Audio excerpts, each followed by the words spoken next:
अस्सलामुअलैकुम दोस्तों, क्या हाल है? ठीक हो? आज एक और एक्टिवेटर आया हुआ है जिसे हम जैक भी बोलते हैं। ठीक है, ये DC 24 वोल्ट का है। आपको चेक करवाते हैं ये।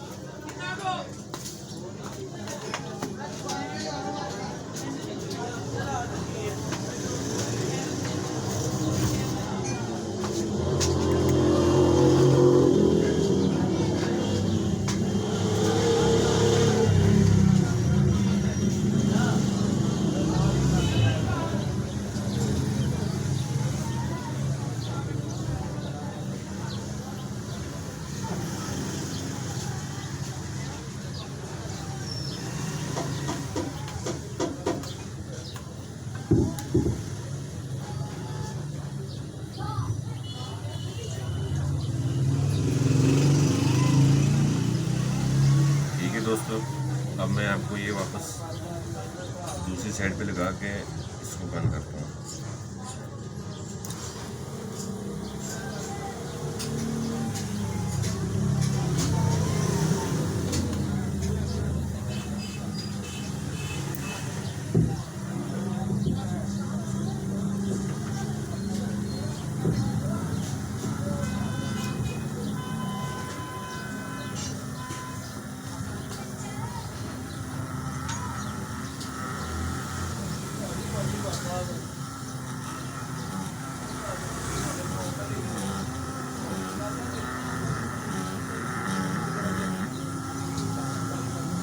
किसी भाई को चाहिए हो तो वो रब्ता कर सकते हैं।